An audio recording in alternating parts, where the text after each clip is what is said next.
Well, hello everyone. Welcome to this week's episode of Certified Forgotten with a twist. We're doing things a little differently this week. We are talking about a new release, but we're blowing the dust off of a very, very old podcast concept I had about a decade ago, which is going to involve a little bit of a little bit of effort behind the scenes. So the premise of the old podcast that I used to run on Film School Rejects, and what we're going to try with this week's and maybe a couple of upcoming Uncertified episodes is we're going to give you 15 minutes on this movie before we've seen it, and then we're going to give you 15 minutes on the movie after we've seen it. It'll just be one episode, totally seamless for you. But that notion is there's a lot of things that we think stepping into the movie theater that can not, color our ability to do our job as critics, but things that we are looking forward to, not looking forward to, hope we'll see, hope we won't see.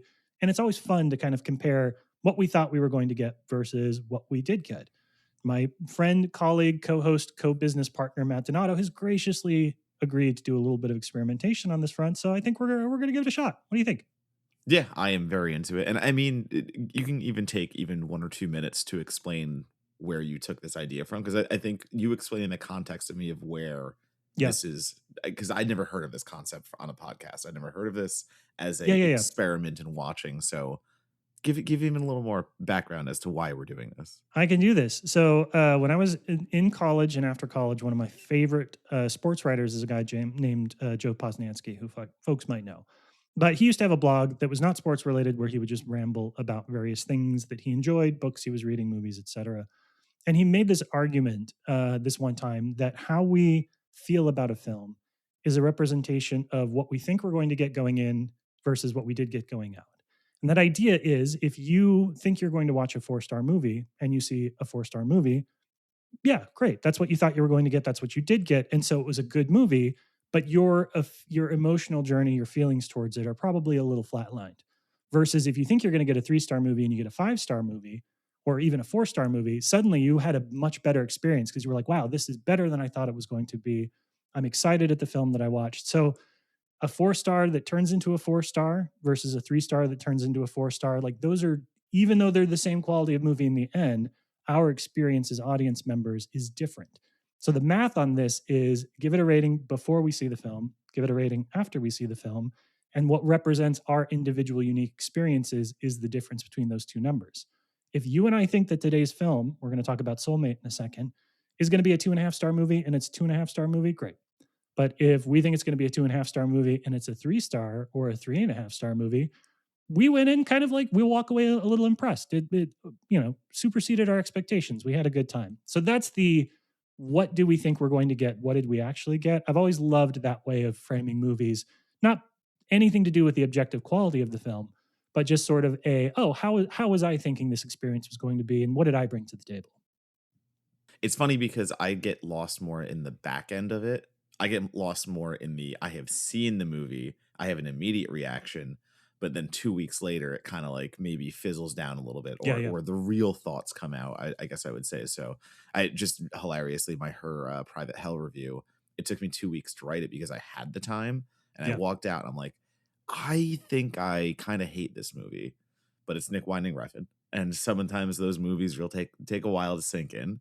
And over the course of 2 weeks of just letting this sit and letting this review bubble and let it come out naturally, I ended up with the 8 out of 10. And I was like, I love this fucking movie. Like, what the Yeah, yeah. fuck? So like, those are I usually get lost in those kind of comparisons. So it'll be fun to try this out. So all right, we've done enough preamble. So Yes. take me into your little mind palace experiment here. What are we doing? All right. So this week on the Uncertified episode, we're going to be talking about Soulmate, which as of the first half of this episode, neither Donato nor myself has seen. Didn't screen for critics. Not a good look. A quick log line. Again, we haven't seen it. The log line that they're sharing on the Universal website and other places is this. After a ruthless tech giant acquires his company, a grieving engineer is tasked with testing their new AI companion. But when he attempts to program her to be a truly sentient soulmate, she develops needs of her own, unleashing a relentless spree of precision engineered mayhem. This film was famously a spin-off slash expanded universe entry in what Blumhouse thought was going to be the Megan cinematic universe, which after the flop is it was a good movie. We talked about it. I had a good time with it. After the flop that was Megan 2.0, or M3gan, Andrea, if you're listening, M3gan 2.0, this film was sort of shelved indefinitely. And I went and read an interview with The Wrap. They talked to Kate Dolan, who's the director, about where this is going, how this came back to be. And it seems like they never really were going to shelve it forever. I think they just got to a point where they were like, yeah, we're going to put it on streaming. We're going to recoup whatever losses we can there, and then eventually this will end up on Peacock as a streamer. It certainly doesn't hurt. I know a lot of people compare this to Companion, but it certainly doesn't hurt. Probably the reception that Obsession had this year certainly paved the way for this to get some kind of a release, because it is the notion of a woman who is controlled, and et cetera, et cetera. So I want to start a little bit with Donato. You've been hearing about this for a minute. You've been privy to the fact that this was going to be released and then was not. Was this one that you were looking forward to? It was one I was looking forward to because if we're going to get an influx of AI automaton driven horror films, because I mean AI is taking over, Yep. horror reflects the period we are living in. But so if we were gonna get it, I love the idea of taking a like relationship bot or whatever you want to call it and going the horror route with that. I think the idea and the concept of it being in the Megan universe, especially after watching Megan 2.0, whatever you want to call it, Yep. and seeing how they were letting it be goofier and letting it be a little more slapstick and funny and all that stuff, I think I got a little more excited for Soulmate because I was number one. You can maybe play around with that comedy and it could be really dark and you can have some fun with relationship dynamics and all this stuff. So I was excited for the concept, but everything that has happened after the announcement Yeah. has given me no faith. So I mean, if we want to kind of start with like how I'm coming into Soulmate, maybe this journey has been for this movie abysmal. Yeah. Unfortunately, there's writing on the wall that I can't ignore. There are inside baseball things where I know that this one did some toe dip screenings maybe half a year ago that I was invited to and I couldn't do, but they were seeking notes on. Mm. And just the way this movie vanished and had no hullabaloo about when it vanished and it just went away. And I understand the interviews out there with The Wrap that's going to be like, oh, it basically says like, I saw the headline too, and it's how Kate Dolan rescued this movie from Yeah. obscurity and got it a release. But when you're not giving out anything to critics and you're just dumping it on VOD and you're like, here you go, man, this was supposed to be a big deal. Like this was supposed to be, like you said, the Megan universe expansion, and there's no fanfare here. There's nothing. This is basically, I understand where it's being saved by streaming and VOD, but the other way to see that is as a massive loss for the studio and everyone involved. Can you think of a time, because it happens every now and then, but can you think of a time that something was relatively high profile and got held from critics and you ended up really liking it? Because I feel like that doesn't happen very often. Did that happen with him? Because I know you and I are like the two people on the internet that love him. Did him still have press screenings? Yeah. Oh no, him had a full press screening, and I mean, I wish I had more time to look back at my letterbox and stuff like that. But this does happen every once in a while because I clearly, vividly remember writing a few horror reviews and being. There was one movie in particular that got like a 90% on Rotten Tomatoes when it debuted, but it was held for critics because they had no faith in it. Yeah. And I remember starting my review with something like, I can't believe the studio had no faith in this movie and yet they released XYZ before it and it's all dog shit. So like it happens. I think Yeah. sometimes a studio doesn't understand that they have something obscure and original, and when they don't know what to do with it, they think it's bad. So they Mhm. hide it.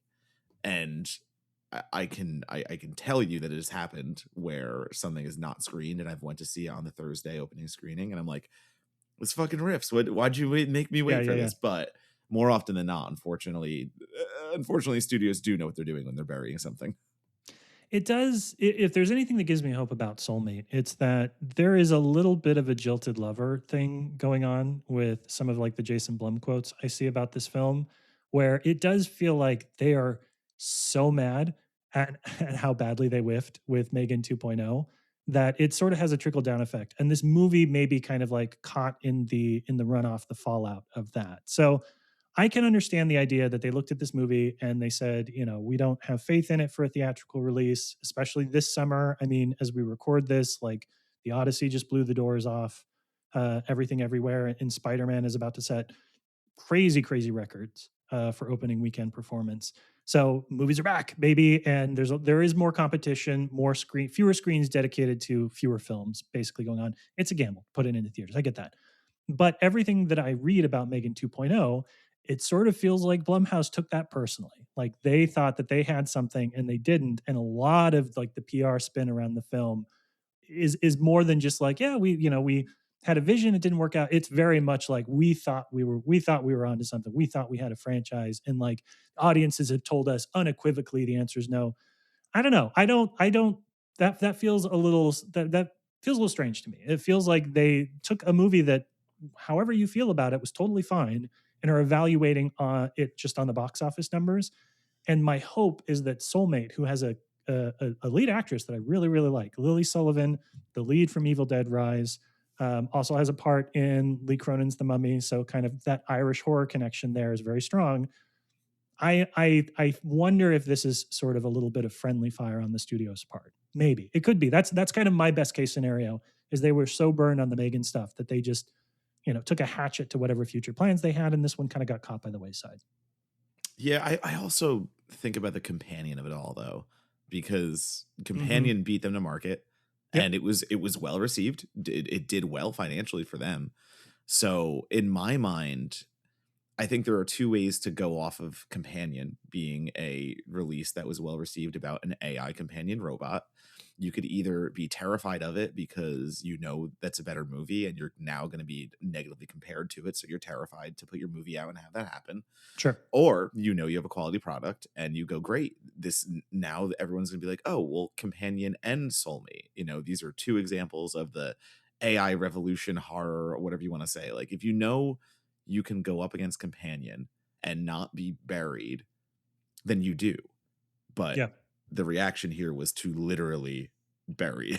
So Yes. that is once again giving me a little bit of negative there. And the Jason Blum is interesting because the one quote that stuck with me is it's less about that he thinks Megan 2 failed because of the movie itself, but he openly said he's like, we didn't market this thing. Like we thought this was going to print money. Yep. He literally said like Megan is our Superman, which I Hmm. was like, dude, I understand that Megan did well, but to understand why Megan did well is literally because they had the Megan dance TikTok thing went viral, and that was the best viral marketing that Megan could have ever dreamed. It happened Yep. overnight, and they even reshot the film to be a little funnier Yep. because they realized, oh shit, people are really responding on TikTok and social media to the sassy Megan. So that's how we got the Megan we got. And it's like they didn't even try to replicate that. They literally just it was, it was almost out. Megan 2.0 was almost out, and I was sitting there going, why don't I see any advertisements? What is going on here? So Yeah. Jason Blum openly admitting that they fumbled the marketing on that themselves is such a funny, like, their ego got too big. Blum was just like, it's gonna be fine, and it wasn't. And his takeaway being, well, shut down Megan is it does kind of suck because Soulmate Yeah. was an unfortunate casualty, but the movie also has to be good. It does have to And be good. I mean, Blumhouse has put out some dog shit.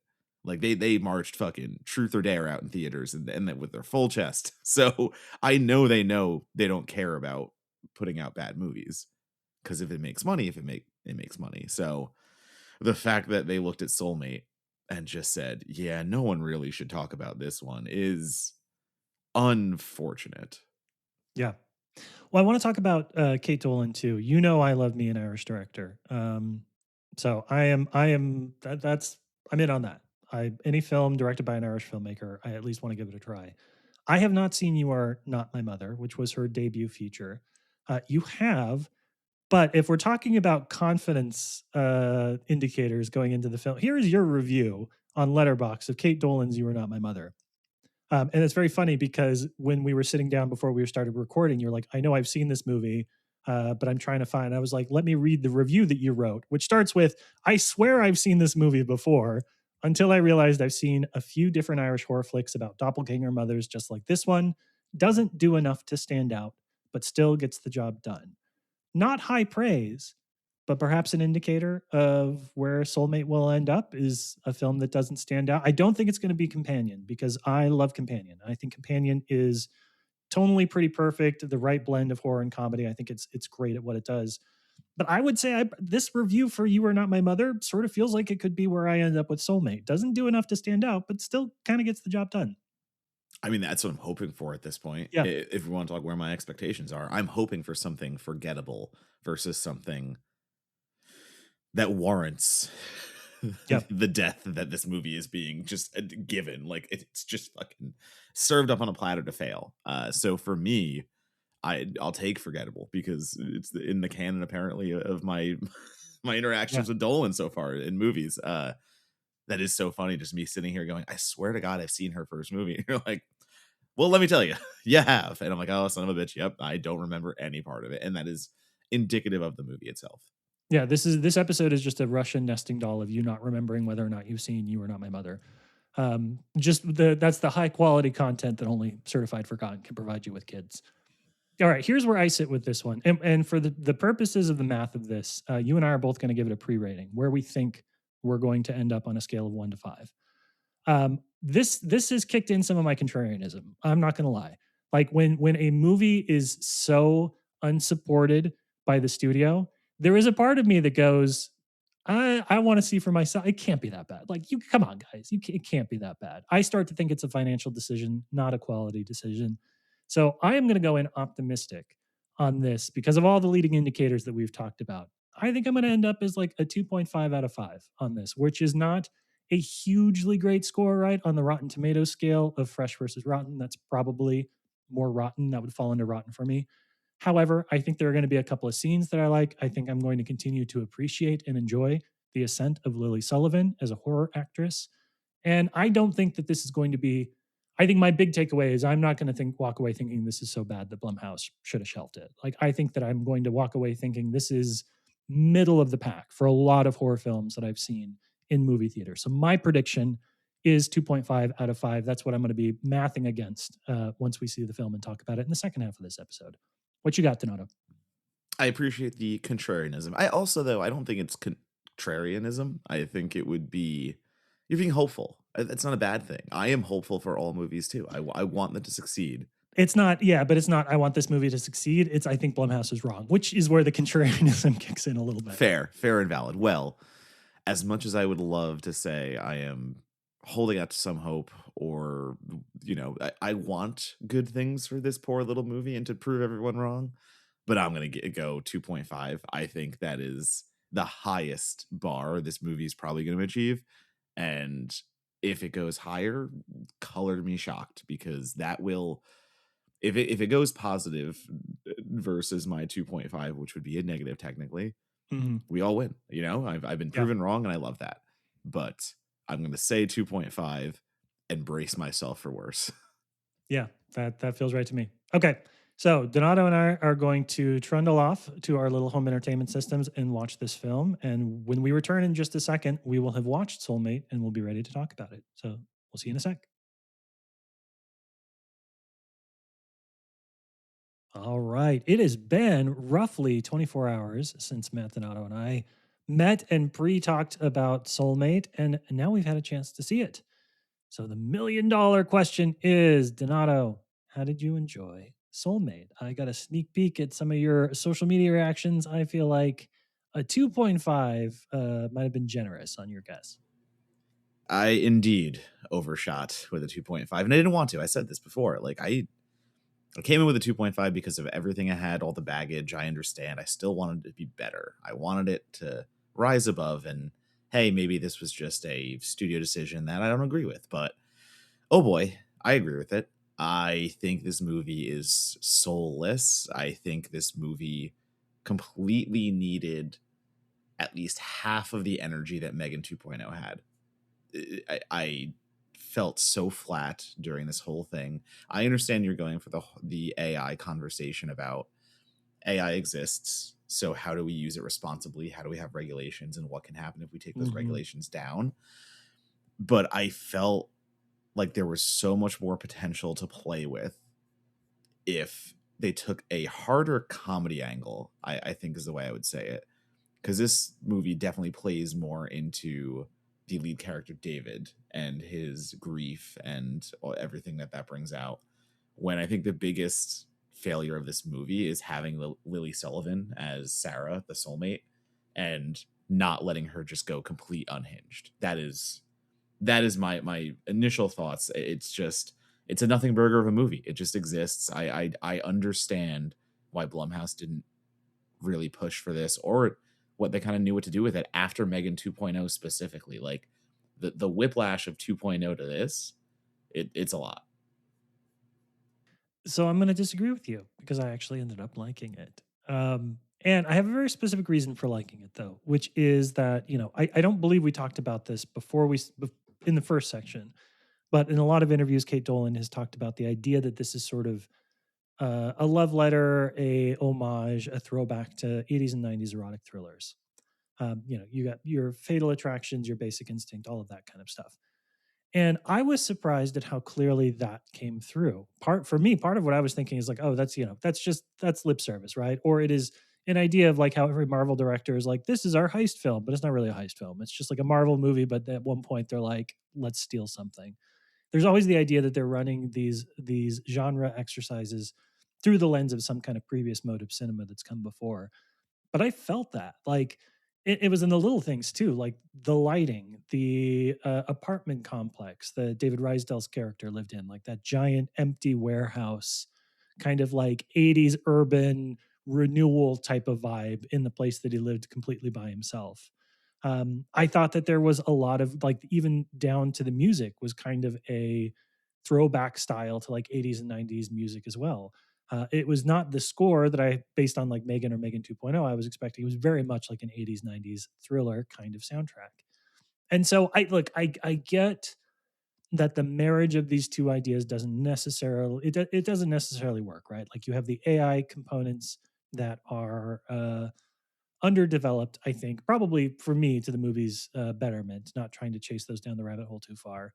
But you also have this really kind of fun story. Lily Sullivan, who is doing just the most interesting voice. Like Lily Sullivan, the vocal affectation that she puts on and is consistently doing throughout this movie is wild to me. But it becomes like this single white female type thriller thing where there's this femme fatale character who has been spurned and jilted, and it's all kind of aggressive, but it's also kind of fun here in the genre exercise. I don't know. Like as I was watching it, I was thinking about our friend Tori Potenza, who writes a lot about erotic thrillers, and especially like 80s and 90s erotic thrillers, has written about erotic thrillers for us.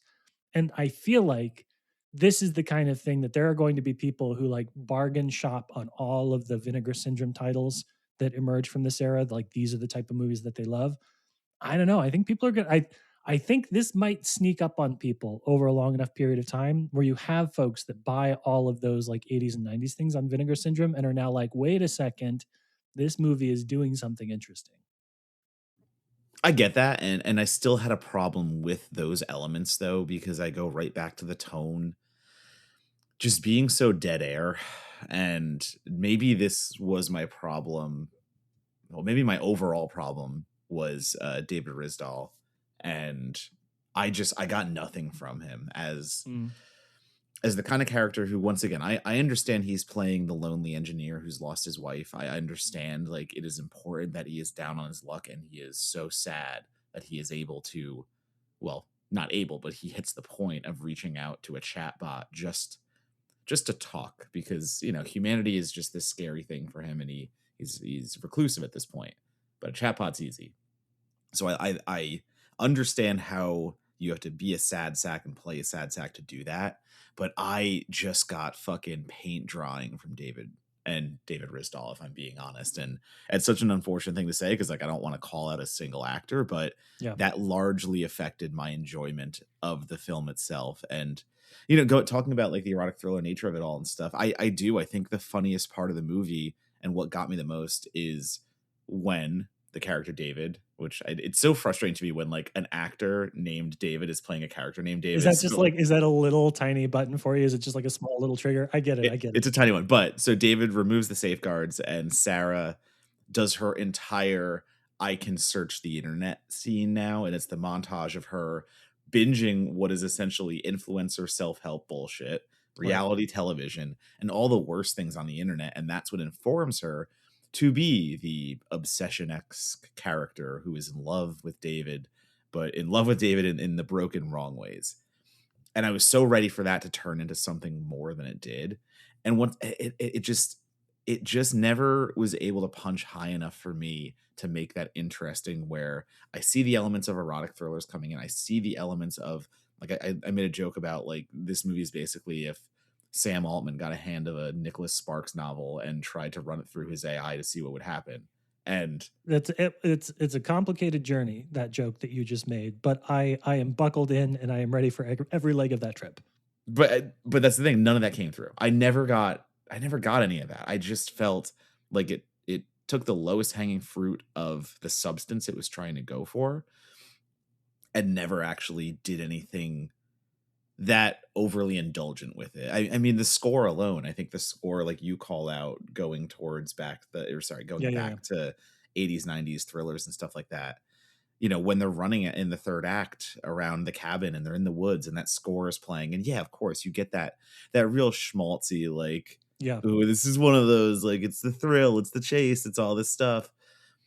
But it's just kind of Lily Sullivan just kind of like jogging behind David. And man, it just had no juice. It had no sauce. That's my thing. So in your favor, to the point that you're making, I think that this is something we see sometimes with films, that idea of indexicality, where a movie is not working in a self-contained environment, but it's working in connection to movies like it that came before. That is sort of the catch of the double-edged sword of homage, the double-edged sword of pastiche, right? Is like sometimes these movies are intentionally trying to be like other things, and that creates a little bit of a disconnect if you're not connecting with the material that actually exists in the 90 minutes of the movie that you're watching. I will say a couple of things, about it. Like one, I did not have as much of a problem with David Rysdahl as you did. Part of that, though, again, indexicality. Part of that is because I know him from Alien Earth, where he plays and hold on, it's going to blow your mind, a artificial intelligence scientist who is threatened by the very creation that he's helped bring to life. So it's a niche, and he is owning this particular niche in Hollywood, which I really like for him. But I also like indexicality. Claudia Dumit, who plays the potential love interest. She's from The Boys. She's very talented. She's married to Jack Quaid, who is the guy in Companion that like kicks off the entire story there. So there are weird little threads within this film, connections to other franchises and other movies and TV shows that I really liked, that tickled me. Again, it's not enough to bump it over from a fail to a pass fail, but it's creating these little connections to other things that I think are kind of funny. And the bigger connection, of course, to like 80s and 90s thrillers. I think that really did work for me. That said, to your point, the climax of the film, and it's not great. It is the CGI gets really bad, like the blend of digital and prosthetic effects that they're having Lily Sullivan wear, is sort of like the half burned out robot. That doesn't really work. The cabin doesn't really work. There is a point at which it kind of feels like it has to own its Megan-ness, and that I think is where it lost me a little bit. And it is that exact scene, actually. I mentioned it, but the running through the woods, because that it's a lift of one of the Megan scenes too. And I just think of how they pulled it off in Megan itself.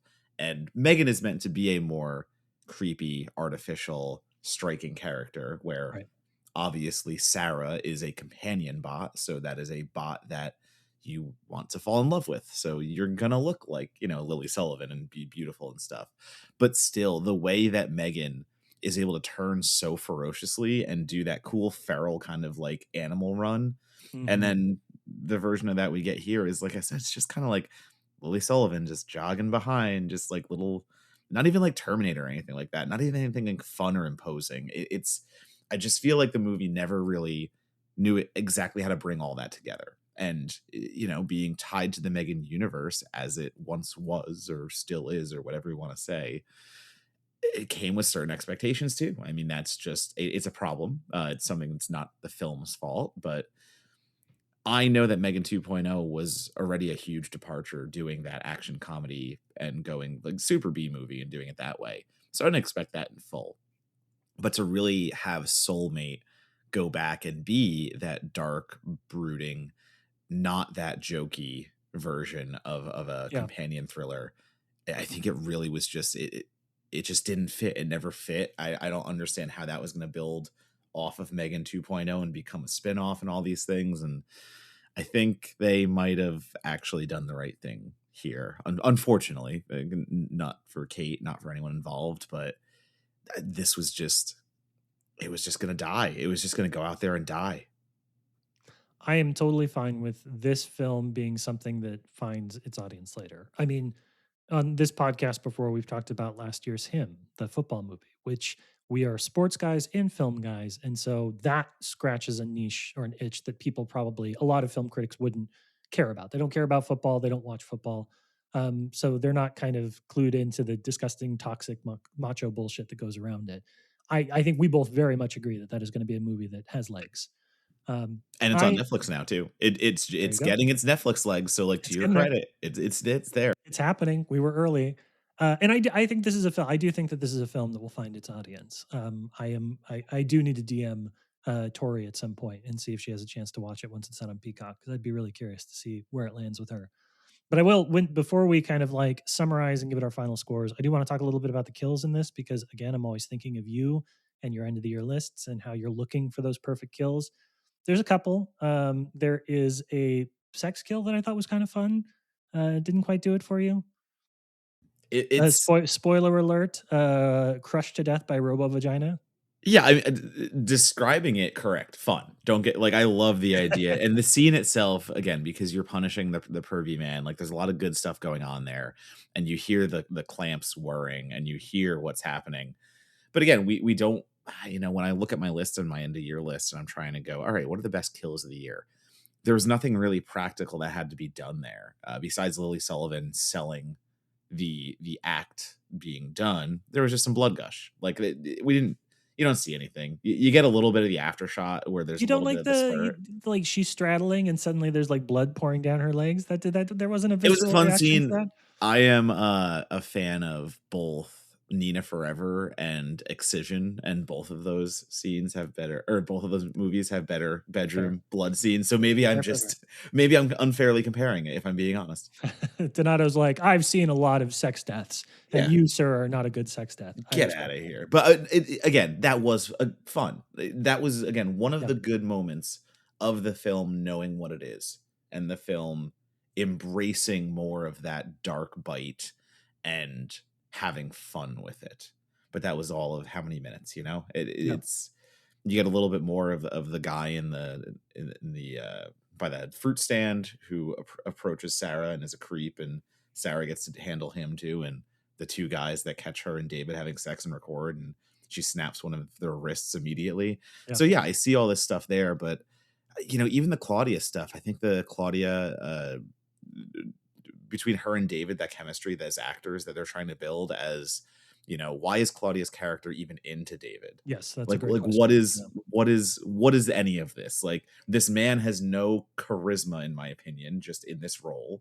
And you have him now being like the central love interest for two beautiful women, and you haven't established like why obviously Sarah is a automaton, so that makes Yes, sense. But like she doesn't so much have a choice right. necessarily. But why like they don't give us a reason why Claudia's character is just enamored by David and willing to go to these lengths and stuff. So again, it's just the film to me not tying up everything. It's just one of Yeah. those here's a scenario, run through it. It's what you get. At the end of this year, I may not look back and think a lot about Soulmate, though I am going to. We'll share our final scores and the differences here in a second. Again, more favorable than you, but I will probably for a while think about the karaoke scene in the film, just because it is again Lily Sullivan is playing this character that is like overtly super into what she's doing, but also completely soulless. Like it's all like it is such a good AI like AI music scene, right? The notion that like there are all these AI bands out there that are like, making music that sounds like music, and it sounds like music, but it's not the same. I that is a scene I think that I'm going to look back on fondly at the end of the year when I think back on all the horror films that I've watched, because I thought that was a lot of fun. So it hopefully, right now it's only available to purchase. So I'm a proud owner of this movie now for 19.99 on Apple TV, as I'm sure you are as well. Um, which is, this is what we do. This is what we do for you listeners. This is how much we love you. I think that you probably aren't going to rush out. It will be available on Peacock later this year. You probably shouldn't rush out and purchase it, but you'll probably see a few of these scenes show up on TikTok. and I hope that the karaoke scene is one of them, because I think you really like it. All right, that brings us to our final scores then, Donato. You gave it a 2.5. I gave it a 2.5 as prediction. Let's go to the actual scores and what that means for differences. What did you give it in your, I think, your Daily Dead review? Yeah, I actually ended on a no. I think, you know what? I did end on a 2.5. I need to Okay. go. I'm going to look this up really quickly because I want to make sure. I was waffling on a 2, Mm-hmm. and that was my big kind of like, is it bad enough to be a 2, or is it just inoffensive? Oh no, you're right. I did go to 2. There we go. I was like, did I give it the 2.5 or the 2? But to me, the distinction is if I stayed on a 2.5, that's more inoffensively bad and just exists. Where I did find in the reasons that I've just talked about in these last 15 minutes, I found enough here where the missed opportunities were so glaring, and Yeah. the things that didn't work for me were just such big sticking points that it's less than forgettable. It's still not a harmfully bad movie, but the ways in which this doesn't meet expectation, I think it Yeah. actually is pretty detrimental. So yeah, 2. I always think of 2.5 versus 2 is like 2.5 is I didn't like it, but they did a lot of stuff that I enjoyed, versus a 2, which is like I didn't like it and it didn't do a ton of stuff that I enjoyed either. And of course, I just don't believe that anything below like a 1.5 is a movie that I'd watch and review anyways. I have that privilege in my life to not watch that kind of stuff. Well, I just wrote a 1.5 review, so God bless you. Ooh, spoiler alerts. I can't wait for y'all to read it. I know what it is. I'm going to give it a 3. My final score is a 3. So 2.5 to 3 means that I went up. I enjoyed it more than I thought that I was going to. And so I walked away with a positive experience, which is, I think, kind of the perfect example of this system and how it can kind of work is like, really, it's a 1-star difference between the two of us. But you listen to how we talk about the film and you can understand, oh, Donato even more disappointed by it than he thought it was going to be. And I'm kind of hype. I am going to find the freaks on Letterboxd who like this movie as much as I did, and we're gonna have a good time. This would 1,000% be a fresh review on Rotten Tomato, and I still have the option of writing mine for Certified Forgotten. I haven't decided if I'm going to write it yet. I feel like maybe I should be one of them, because I can't imagine there's going to be a lot of them. I was gonna say I didn't add mine yet to Rotten Tomatoes, but I do not believe it has many positives. All right, then maybe I'll be the first, or at least the 5th. That is it. That is the new format we're playing with for Uncertified. So again, the idea is still just be newer releases and Donato and I talking about films. But if you like this, find us on Blue Sky. Find us on Instagram. Find us on Facebook. Find us on Threads. I do maintain a Threads, and let us know what you thought. Was this is this a format you'd like to hear a little bit more of? Would you like to hear Donato and I do this before and after thing a little bit more? And it doesn't take a lot of extra time for us. So if you like it, let us know. Email us at we'll do Monagle. Email us at monagle@certifiedforgotten.com if you liked it. That's Monagle, Monagle at certifiedforgotten.com, and let us know if you enjoyed it. Donato, how do folks stay connected with you on the internets? It's the same as always. That's going to be Donato Bomb, and that's Instagram, Blue Sky, and Letterboxd. So everything that I'm writing, and as we are approaching fall and also spooky season, I've got a lot coming. So follow the socials at Donato Bomb, and I'll give it all. I'm going to be very excited to read your coverage of Halloween Horror Nights this year, because I think that there are some interesting things happening there. The Hellraiser stuff I'm really excited about, and they've made some interesting choices. Clearly, some choices they made before certain films were released, but still, hey, excited to see what they do in the practical world. Sinners. I mean, Sinners is right there. That's a cool one. Evil Dead Burn got announced. We got Evil Dead Burn. I know, that's what I'm surprised about, is that they did with that one. Regardless, you can find me on social media. It's just Monagle at Blue Sky at bsky.social, or you can find me at Matt Monagle on Instagram. But go visit right now Whatever you're working on, if anybody's talking to you in your life, tell them to shut up so that you can whip out your phone and go to certifiedforgotten.com/newsletter and sign up for our free weekly newsletter. It's got free essays and things that we've read that we really enjoyed. And also make sure that you get links to the reviews that Donato writes at other sites so that you don't overlook the ones that you definitely want to read. Anyways, that's it. Thanks for listening. We'll see you next time.